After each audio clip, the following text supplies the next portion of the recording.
America, welcome to sports.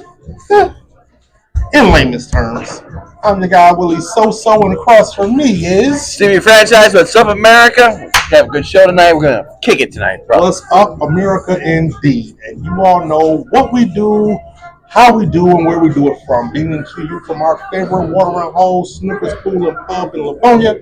Coming to you with no coach speak, no media spin, just some sports fans at the bar with the drinks, of course. Talking sports just like you. Let's get on into it.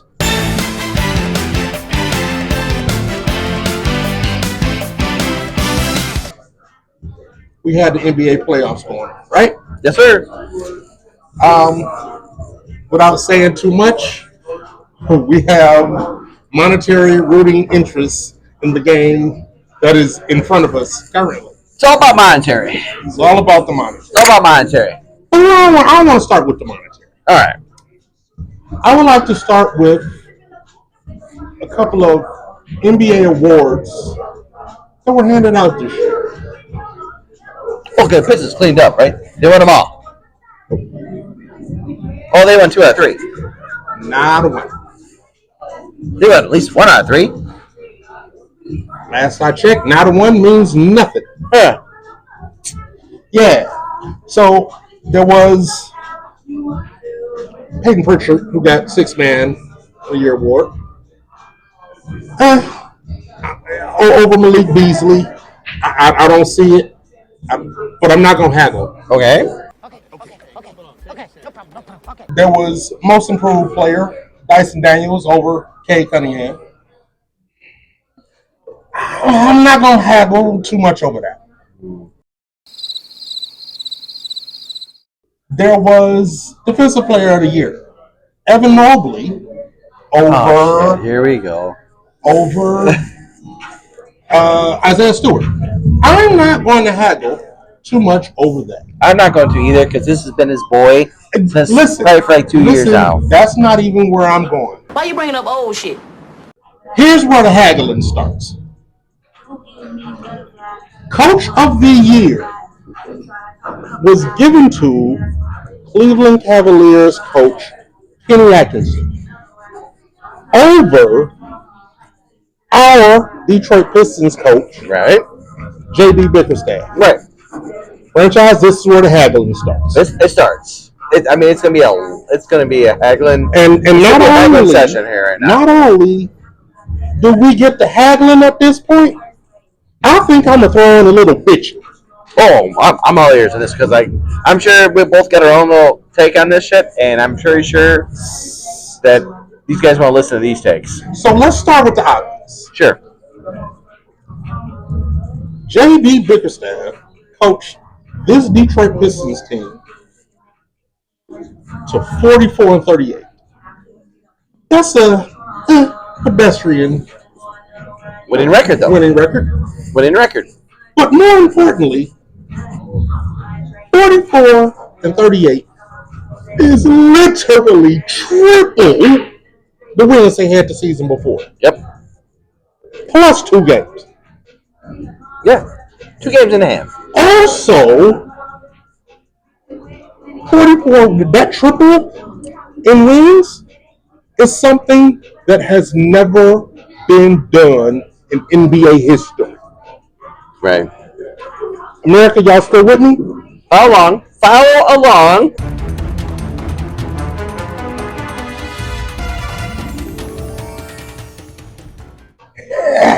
I understand that Cleveland is the number 1 seed in the NBA playoffs. Mm-hmm. Oh, they're down 0-2, by the way. But never mind. But here's where we go from haggling to bitching. The team, Yeah, take your kids away from the TV right now. the team that the Cleveland Cavaliers have right now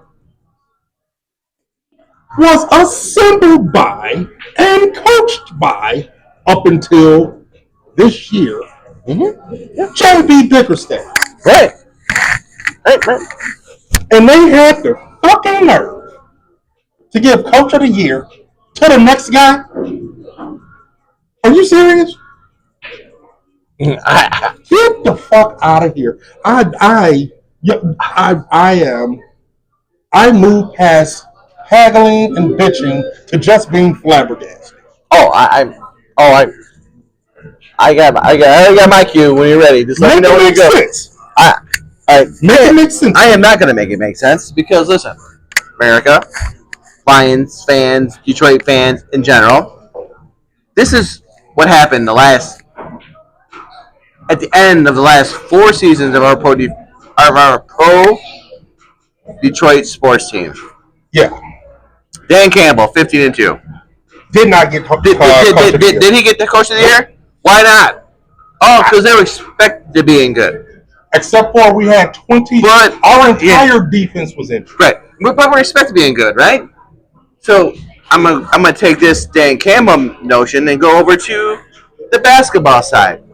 Now, didn't you think that Cleveland was supposed to be good this year? Absolutely. Okay, but so in basketball, if you're supposed to be good, you win the coach of the year. In NFL, if you're supposed to be good, you don't, right? Where are you going with this? This is one. This is just one of it. Baseball. I know we don't talk about baseball that much. But our Detroit Tigers last year, they were not expected to be. They were not even expected to play in October unless the schedule had to run out in October. We had 2 pitchers. Yep. We have pitching chaos, as they called it. Correct. And did AJ Hinch win coach of the year? He did not. No. He did not win coach of the year because what he did, which nobody else ever did in the history of baseball, correct, almost pretty much changed the game going forward. Up from the minor leagues, and they started hitting, and he didn't win nothing. Nope. All right, so now I'm going to go back to the executive stuff of the year. I go with two at the same time because I don't waste our time. This Brad Holmes, Trevor Langan. Okay, Brad Holmes did win executive of the year back-to-back years, but he didn't win this year with the team. He pulled up people. Brought out people out of nowhere, put them on the fucking field, and still win 15-2. Trevor Langan. But did he bring any superstars this team? No. He brought in Malik Beasley, Tobias Harris, Tim Hardaway, and Tim Hardaway Jr. Yeah. And at the trade deadline, he brought in Dennis Schroeder. Yeah, but was there anybody like big time? No. $30 million contract? Nope. $40 million? Not a one. 50? Nope. 60? None. Okay, so what I'm going to get to is like, it almost feels like Detroit is Snub City. He ain't lying. We are now Detroit versus everybody, and we've been acclaimed Snub City. So I hope the city of Detroit takes this seriously. You gotta put that on a t-shirt. Snub City. Yeah, it just feels like these guys get no credit unless you're from this state. I'm with you 100%. And so, Detroit sports teams: Lions, Tigers, Pistons, hell, even the Red Wings, if you're listening.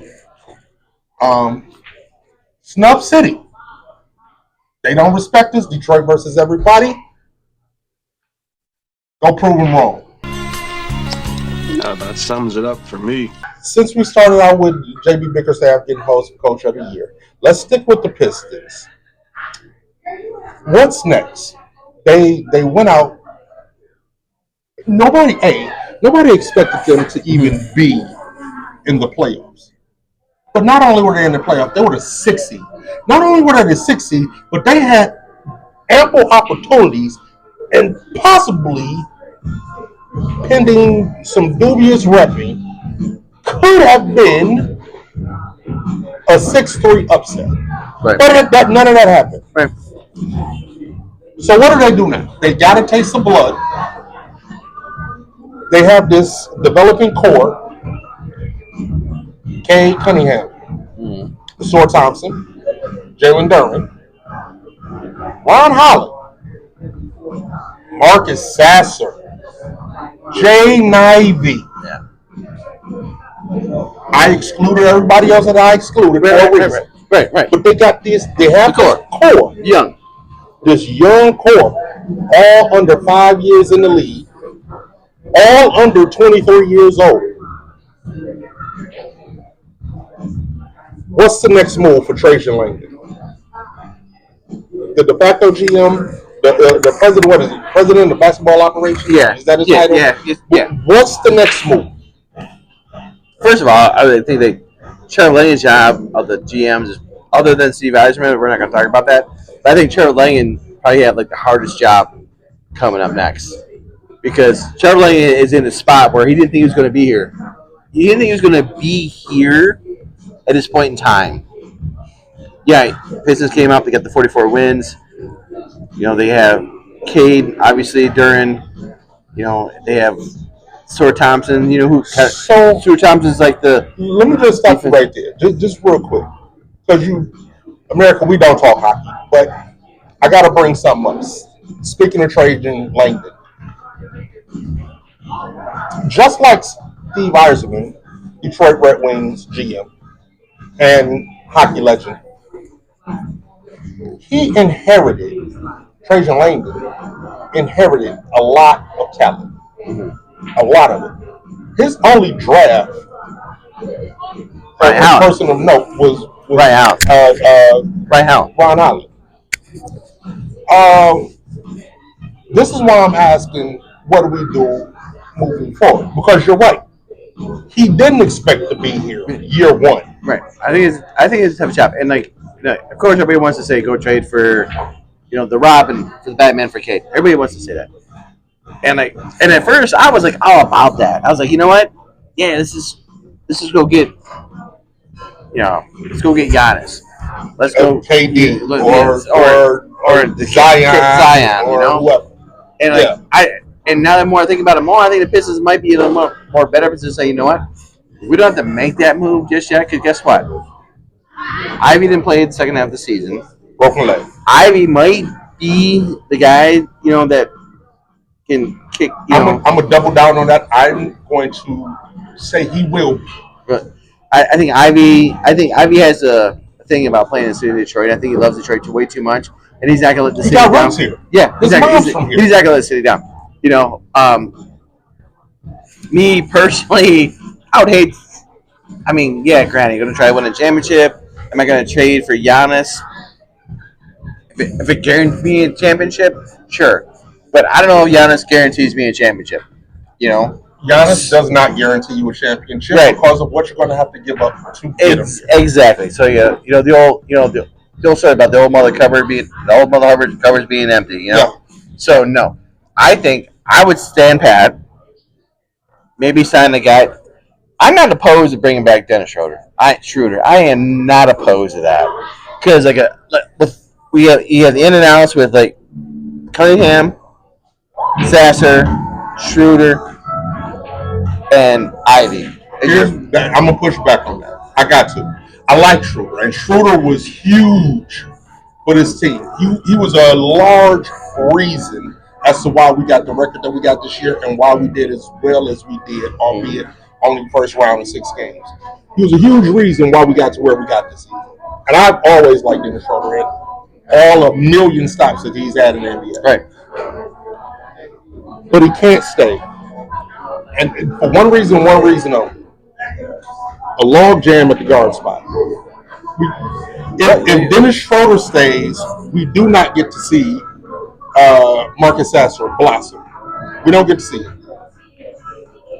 So, as a casualty, thank you for your services. And he's a free agent because I'm pretty sure this is just a 1 year. Right. Here's a rental. Yeah. We got our Dennis Schroeder already. That's Marcus Sasser. He'll be backing up Cade and Jaden Ivey, and I'm cool with that. We also know that our expendable pieces are Malik Beasley, and Detroit Pistons fans, I know y'all fell in love with the shimmy. I know. He's expendable. Tobias Harris is expendable. Tim Hardaway is expendable. This core is who we want to see. So, them 4, Schroeder, Hardaway, Malik Beasley, Tobias Harris, they're expendable. Not because they weren't good, but because we got to fertilize this ground for the players that we want in our core to blossom. We want to see a Sword Thompson and Ryan Holland and Jalen Duren and Marcus Sasser. We want to see them boom. And to that end, also, let me add somebody else to the expendables. Isaiah Stewart, expendable. I know he was a hell of a defensive player, but that man makes $16 million a year, and he's coming off the bench. That's just not good math. Right. So with that said, I understand the stand pat method, and I do want to stand pat with the core. But with those other expendable pieces, if we can go and get somebody else, and I got somebody else in mind. And here we go. The person that I want us to go and get, and it'll be via trade. Make sure that you understand this too. We don't need to have any stake in the free agency market this offseason, because the free agency market in the NBA this season sucks. Period. Ain't no superstars, ain't no all-stars. And for the draft, that's for the Pistons too. We have no first round pick. Sucks. What we need to do, we got to attack this via trade. So who do we find as a trade partner? The Boston Celtics. Why the Boston Celtics, you ask? Because their salary cap is booked. And they just got new ownership. They got to cut costs over there, like a lot. The way they had these aprons set up, so forth and so on, they have to cut costs. And in doing so, I would suggest that the Detroit Pistons call up the Boston Celtics and say, hey, yo, we'll take that Jaylen Brown contract off y'all hands. Will we give up Stu? Yep. Not Will worry we about give it. up Tobias Harris? Not worry about it. Yep. At that point, the question becomes Draft picks. draft picks as well, and who is the most expendable part of the core? Because we're going to have to get rid of one of them. I would say, shit, man. Most of the part of the core. Ron Holland? I was gonna say Sir Thompson. Sir Thompson? Yeah. Okay. That would hurt my soul. But It would hurt me too. But, okay. Because you almost want to see, like, yeah, I think Swords, pretty much this is his second year because he pretty much missed. Because of the blood clot. So, like, and like, you saw what happened against the Knicks in Game 6 when they took him out. That was. But I also understand them taking him out. I get what happened, but I'm not going to nerd out on. Yeah, we're not going to do that. But yeah, I mean, he's going to grow. Sir Thompson is going to grow offensively, and he's already a beast defensively. He's going to be a star in this league. Mark my words. Yeah. And to me, because of the Pistons, I mean, I have a thing about Ivy. I really think he was on his way going, and that freakish play where he broke his paper up, which is why I'm not trying to get rid of him. I'm not gonna give up Ivy unless I'm getting, Jaylen Brown, right? Or yeah, I'm not giving up Ivy unless I get somebody. So what I'm proposing is we don't give up Ivy, and we still get Jaylen Brown, but we are going to have. To part ways. Yeah, if you want, Pistons fans, you want to get better, you're getting some of your young core. We're going to have to part ways with either a Ron Holland and a fan favorite, a Sor Thompson, and Tobias Harris, and perhaps Beef Stew. And I'm willing to, and some picks. I'm willing to do it. I'm willing to do it. But Jaylen Brown, a proven 25-5 kind of guy. Oh yeah, I'm willing to do that. Pick up the phone and start dialing. Last episode, we really didn't get to the NFL draft because we were too busy talking about how we thought our Pistons were going to beat the Knicks. Well, that didn't happen. Now, here we are. I was rooting for you. We were all rooting for you. How dare you? We wind up getting in the draft a defensive lineman, tackle, 2 offensive tackles,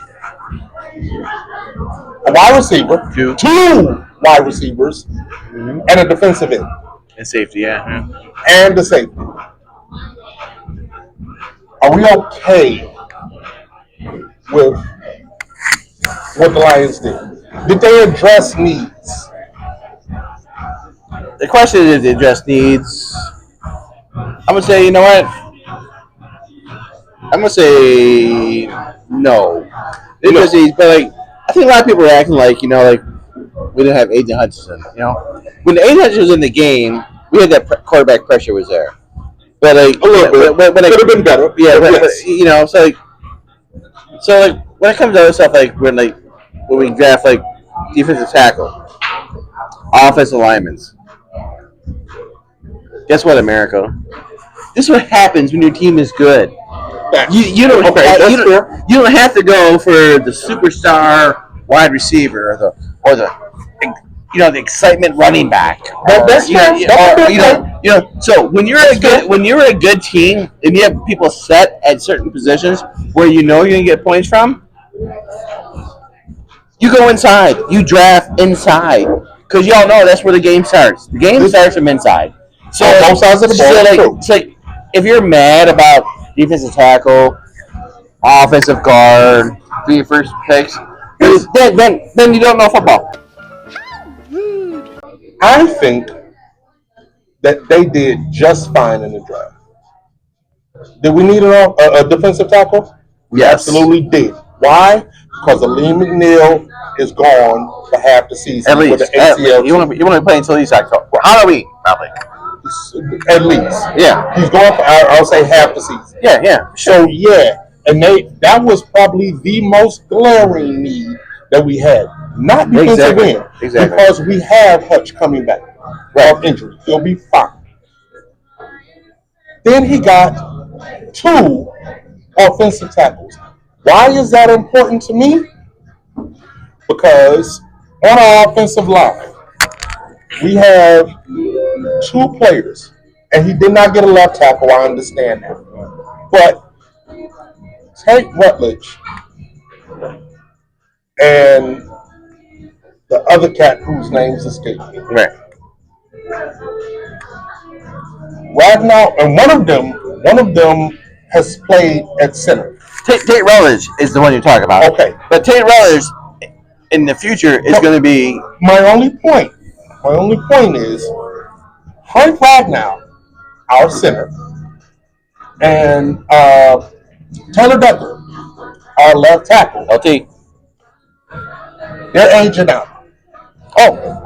Injuries are catching up with them. Age is catching up with them. They're aging out. They're going to be moving on in the next 2 to few seasons. Mm-hmm. Now, we already come up with who's going to be our next left tackle. Penisul. Going back to his original position. Right. If we could slot these high-level offensive tackles in to continue our offensive line dominance, I'm cool with it. Mm-hmm. So is that addressing a need? Absolutely. Right. So that's defensive tackle, offensive tackle. Wide receiver. Well, from what I understand about this Isaac Tesla cat, he is Tesla? Yeah. Tesla. Right. Tesla. Potato. From what I'm hearing about this cat, he is an upgrade from Tim Patrick. Mm-hmm. He has somewhat. Nobody has the speed of J-Mo. Right. But he's fast as fuck. Yeah. And he has hands like Amon-Ra. This is what people are saying. Mm-hmm. I don't know if this is true or not. We'll see. Right. But could we use that on this team? Absolutely, because I think the people that Name think, a team that can't use it. I'm thinking like people that think that Tim Patrick's going to be the answer. If you can upgrade from Tim Patrick, you should upgrade from Tim Patrick. I'm thinking, if you guys think Tim Patrick's the answer, then again, I'm not being mean. Yes, I'm being mean. But you don't know football. Fuck you, and fuck you. Who's next? My point is, we're putting the proper pieces in place. Right.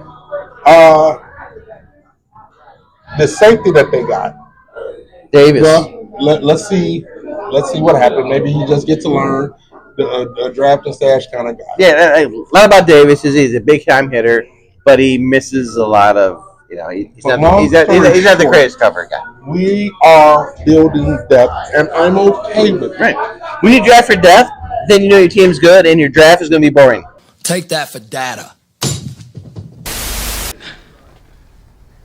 Baseball. Our Tigers are about to embark on 2-3 game series this week, and by the end of them, they will be at the 40 game mark. For people who don't particularly follow the science or ideology of baseball, 40 game mark is where people sort of kind of like take stock of their teams. From Sparky Anderson. Yeah, take stock of your team to see if they is or if they ain't. Mm-hmm. Currently, our Tigers are at 22-13. By the 40 game mark, I project them to be no less than a 25-15 team. 10 games over 500. So we're 22-13. Yeah, we got 5 games. We got 3 games against the Colorado Rockies. And then after that, the Rangers come in. 3 or 4. I think it's 3. 3 games, so we got 6 games. So without trying to be we got this. Uh-huh. I think the Tigers in the next 6 games will go 5-1. I think they'll give up 1 game. Just like they give up 1 game against the Angels, which they shouldn't have done it. So I go 27-14, right?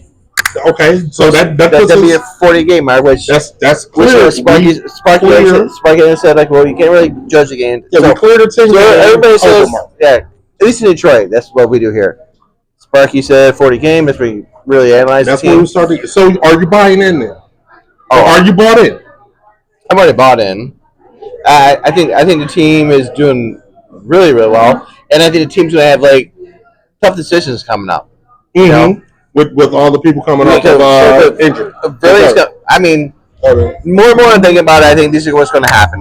Verlaine comes back, Jay Young's going down. So Verlaine's going to third. So Verlaine be a third baseman.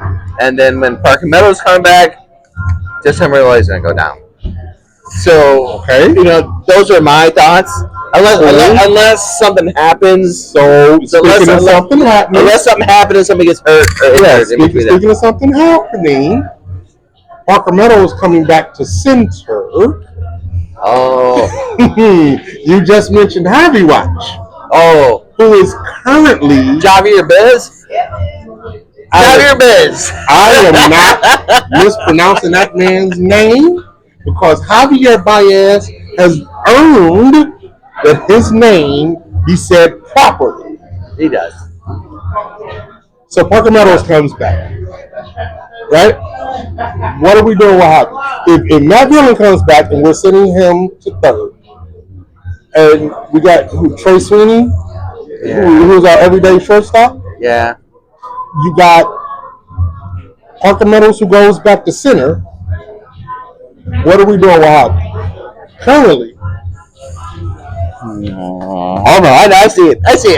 Currently, Javier is hitting over 300. He is killing it in center field. But our main center fielder, Parker Meadows, may be coming back from injured reserve, the injured list. So what are we doing with Javier? How do we do this? You gonna DH him? No. I think I have an answer. Because at that point, what do you do with Kerry Carpenter? I think I have an answer here. What's the answer? All right, this is the answer. The answer is this. If the Tigers are smart, which we know they are, and we think that we're smart sometimes, right? We think we know what we're talking about. I think that we're fans. I think we know what we're talking about. Every once in a while, we know what we're talking about. I think that the reason the Baez is being so successful right now, he shows the ballpark where I'm at, having fun. He has nothing to lose. He is the having fun. He's playing with house money every single day. So when Parker Meadows come back, who's a left-handed hitter, who struggles against left-handed hitting. So they're just gonna interchange them? And I mean, we're gonna have center field chaos? It's gonna be like three. It's gonna be Manfield struggles against right-handed hitting. So we got positional chaos. Yeah, we do. We got positional chaos. Print the shirts right now. Okay. Print the shirts right now, and you're gonna see these guys being maneuvered just all around. I mean, you'd be like going, okay. No fucking Parker Meadows say, why is Javi playing in center? You'd be like going, you know what? Oh, left-handed hitter. Okay. You know? And it's almost like, it's almost perfect. It's almost perfect. It's almost perfect. You know what? We don't often agree on shit, but that's... I like where your head's at, man. America, you can find us on the corner of Mount Calm, and we'll be selling the shirts. Positional chaos. And Snub City, USA. And Snubs City. We did work today. Heck yeah. We did fucking work. We don't know where it came from, but we did work. Dang. Snub City, USA, and Positional Chaos. We did work today. I feel good about us. See, we're doing our shit. And since we're on such a high, I guess now would be a great time for me to just drag you to the waters. Next topic. Oh. All right, America. Forgive us. We had to take a little pause for the cause. Check back. The libation was low, but we're back, and we've been sort of kind of happy-go-lucky. Now it's time for me to get on his nerves. So earlier this week, franchise. Always. Good. America, for those of you that don't know, University of Michigan Wolverines Slappy. Hi, say hi, Steve. Hi. Earlier this week, University of Michigan levied a 2-game suspension on University of Michigan head coach Sherrone Moore. This was in response to couple of infractions, dealing with the sign stealing scandal that occurred to Michigan at this point 2 seasons ago. Yeah. Truth of the matter is, it's a nice try, but ain't no telling what the NCAA is going to do with Sherrone Moore about this sign stealing scandal. Right. I'm literally just going to turn the floor over to you because I'd love to hear what you have to say about this. Oh boy. Here we go. First and foremost, I want to say, I went and got a whole beer for this. Let's go. First, I want to say, go Knicks. You know, yeah, get my parlay alive. But second of all, I would say, listen. Playoffs all about the money. Listen. Did Connor Sanders maybe steal some signs? Sure, he probably did. You know, but you know what? You got caught maybe week 5, week 6, and at that point in time, like we beat Penn State at Penn State. I forgot. I think we beat Ohio State. Who the fuck are you all? You can get it for me. Sorry. You get it for me. Sorry. You get it for me. All right. Continue. And we beat Ohio State this year. And then we went on to beat Alabama. And we went on to win the national championship. Hey, guess what? Connor Sanders wasn't there. So this whole thing about like Connor Stanley is the reason why he won a natty, nada. That's not a fucking issue. So now moving on to today's world. Actually, I'm gonna take another trip back to memory lane. Last year, when our team wasn't doing that well, maybe 7-5, but Rick, I hope you. but here we go again. Here we go again. Here we go again. Here we go again. Okay. Beat Ohio State in their own yard. Beat Alabama in actually in the South. So I mean, because Michigan always travels to the South, because Alabama don't go nowhere but unless it's in the South or it's in the warm weather climate. Stop it! Stop! You give me one. You give me one. You got it. Give me one. And we flip the number one quarterback from LSU to Michigan. Where it just means more than SEC. Yeah, where does it mean more? See, this one thing I like that one side. I like that one. I love that one. So now going into this year, it's going to be probably Michigan put their little 2-game suspension in there, and game 3 and 4 because they want Sherrone to play against his all-world mater. I get that, and I'm thinking, you know what? I don't think the NCAA is going to do anything but maybe give it one more. It might be the first one where Sherrone missed the first game. He'd be able to coach against Oklahoma, and then he missed 2 and 3 against Nebraska and Central, and then we're gonna go forward and go there. So I'm not really worried about it. These guys might make a big deal of it, like, oh my god, you guys suck, you guys cheat, blah blah blah. Guess what? College football is like euchre. You ain't cheating, you ain't trying. You went back to the euchre analogy. You know that euchre analogy has made an appearance on several shows here. Okay. Just saying. Thank you, franchise, for presenting the Homer Slappy rant of the day.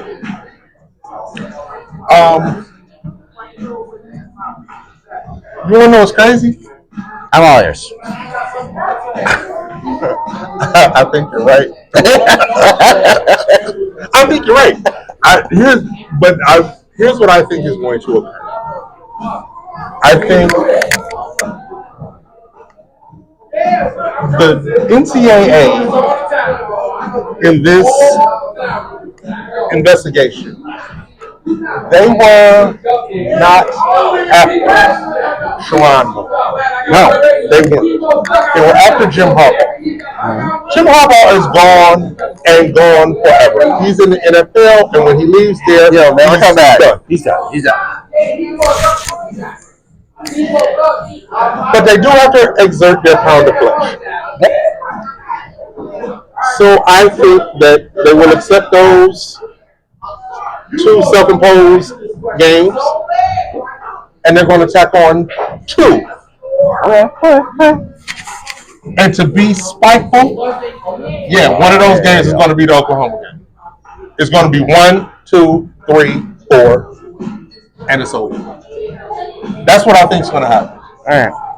They're going to make it hurt a little bit, but not a lot. If that makes sense. And America, I need this to be understood, and I say this with all sincerity. Franchise, I literally only brought this topic up to annoy you. I know you did. I know. That's why he keeps me in the ship. And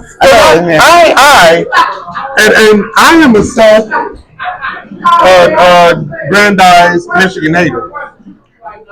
And I don't even care about this. I just want this shit to be over with, and I'm tired of hearing about it. Right. Because all of the players in this scandal are now removed. They're all gone. Yeah, they're all gone. Only one remaining is Sherrone Moore, who was, I'm not going to say a minor player, but he wasn't the principal player. The guy that they wanted to get, nanny boo-booed their ass and went to the NFL. So the show calls that they got for him, it means fuckle. He needs nothing. He's never coming back. He's never coming back. He has no intentions of coming back. And he's in his dream job right now. Right. So at this point, and just to annoy you, Yeah, right. this is a nothing cheeseburger. Right. Where's JJ McCarthy? Where's he at? JJ McCarthy's here? Oh God, this shit tickles the shit out of me. Anyway, America, this has been sports. In layman's terms, make sure you like, subscribe, and share this content. Let the world know that we out here talking our shit. You can find us on YouTube at Sports in Layman's Terms, Facebook at Sports in Layman's Terms, on X, Twitter, whatever, at Lay Term Sports. And hell, if you really want to get in contact with us, you can email us at sportsinlaymansterms at gmail. Can't stress this enough. Again, like, share, subscribe. I am really SoSo. I am City Franchise. And on behalf of the whole Sports in Layman's Terms squad, this is, of course, Sports in Layman's Terms. Do you guys want to hear it? Cheeseburger.